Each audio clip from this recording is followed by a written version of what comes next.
It should be obvious that people like me have little to no faith in our judicial system, specifically as a result of things we have witnessed in real life.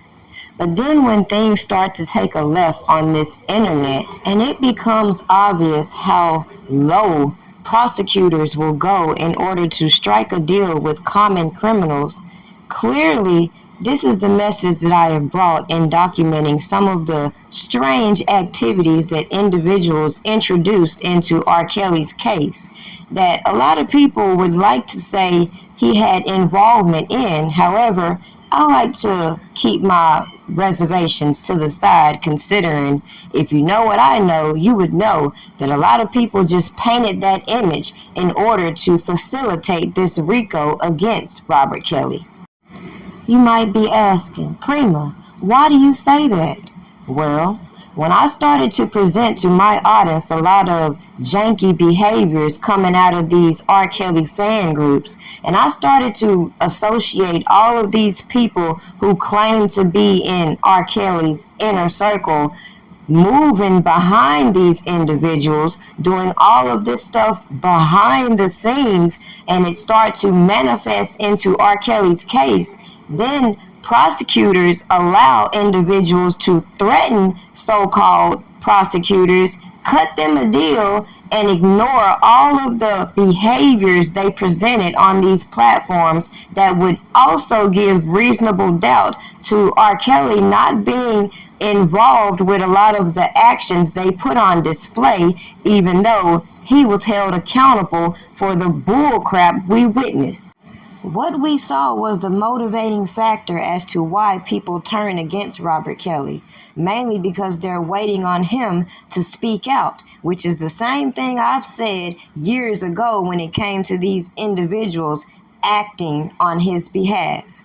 Stay tuned as we revisit some audio that would show just how deviant certain individuals were, and even went so far as to threaten Robert Kelly himself when things started to go left, when nobody made them come out here and do any of the janky shit they participated in, including trying to intimidate me. But nobody gave a damn, especially these janky ass Homeland Security agents, these prosecutors, and other people who were willing to turn a blind eye to the malicious behavior these people displayed on these platforms, attacking law-abiding citizens while cutting them janky ass deals.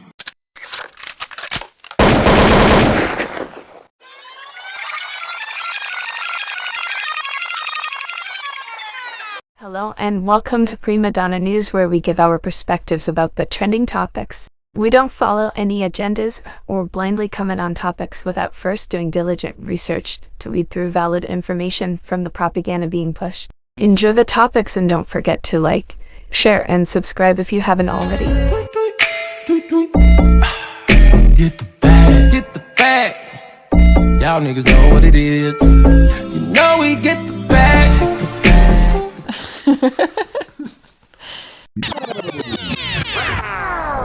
ACT, did you see this?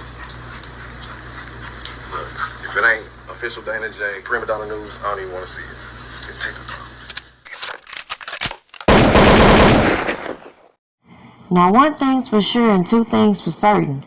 What we not gonna do is sit back quietly as some of these janky ass people try to resurface and put themselves on other people's platforms trying to refurbish what actually happened, how they inserted themselves in fuckery and then started to lash out at people who only tried to warn them what they're doing was dumb.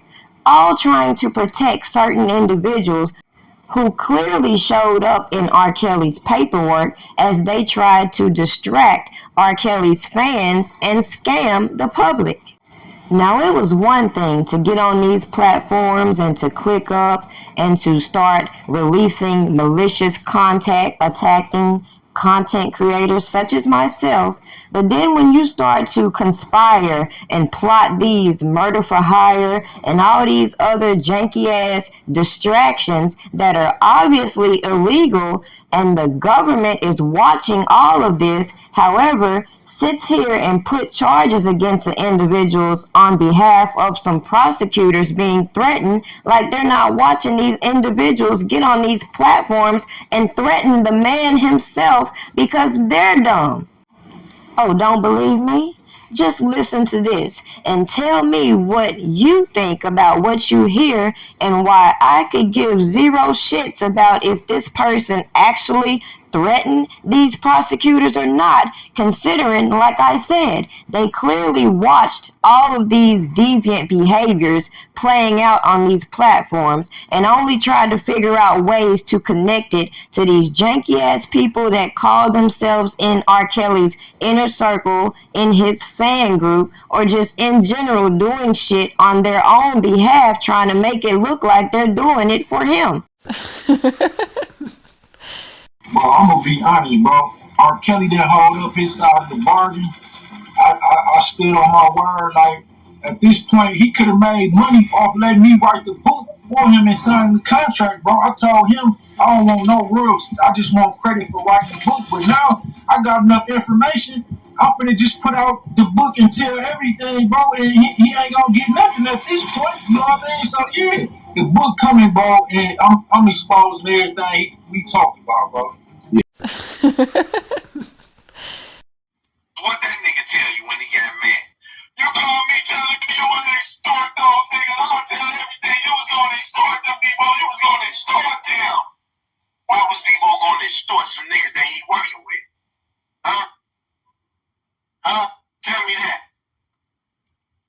How many people heard him say I was going to extort Larry and Dave? Put a 1 in the chat for yes. Put a 2 in the chat for no. How many people heard him say that I was going to extort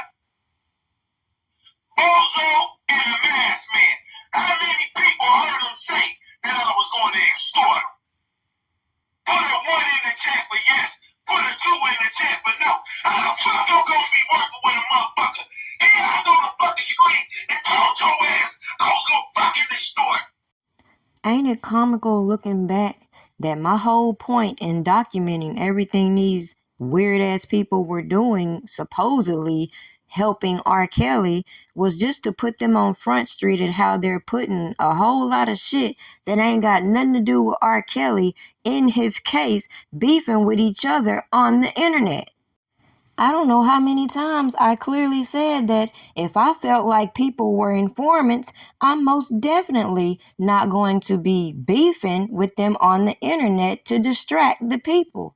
But when people got so deeply involved and put so much of their personal feelings inside of what they called themselves doing, you couldn't reason with crazy. Like, take this clip. Bozo. No, I'm fall behind that bitch. Why I'ma jump in the sprinter? We suited up. We suited up. Kells don't need no nigga like me around because these motherfuckers wouldn't be here right now. It wouldn't be a fucking board. You know what it be? You know what it be? A whole lot of please, leave me alone. Please, I'm done. I already told the truth. That's what it'll be fucking with me. I don't fucking play.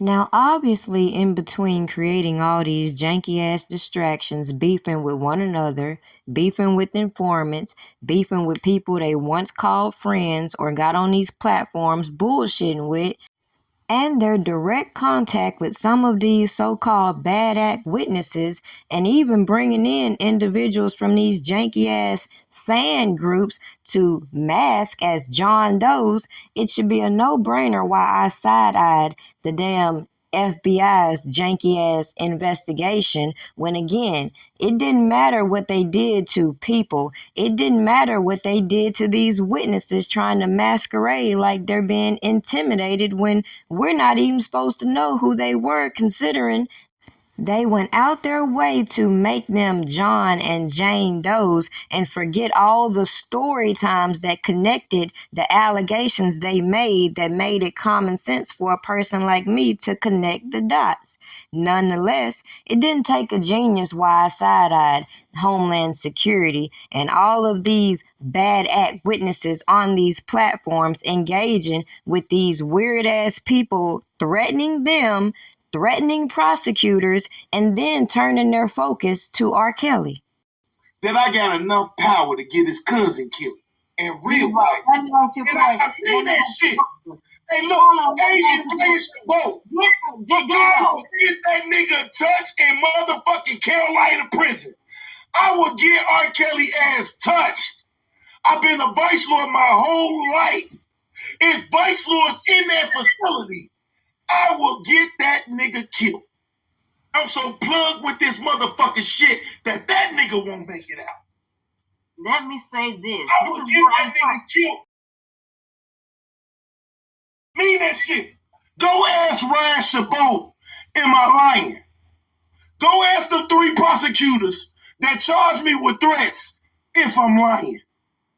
I will get R. Kelly fucked in the ass tonight. R. Kelly a bitch-ass nigga that was running around with bitch-ass niggas, and that's why he in jail. I don't owe R. Kelly shit. Now, clearly the point I'm making in this video is people looked at me crazy because I wasn't going above and beyond with these weird-ass people on the internet issuing threats while the government sit here and watched these threats but decided to take offense when it came down to their prosecutors, when they want to present the image that fans were intimidating witnesses that they could have very well locked the fuck up. Duh. They sit here and allowed all of this stuff to play out on these platforms so they can conveniently mold their case to look like it did.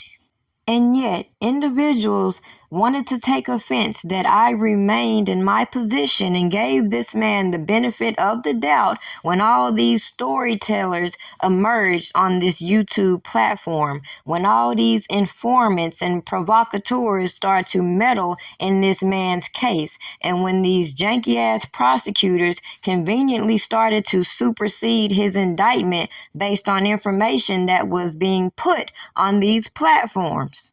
So to answer the question, now that the appeals have done what they've done, should R. Kelly get a pardon? Absolutely yes, because they came out here telling us they were going to hold all these people accountable, but what happened to that? Leave your comments below and don't forget to like and share this video if you haven't already, and subscribe to this channel if you already aren't.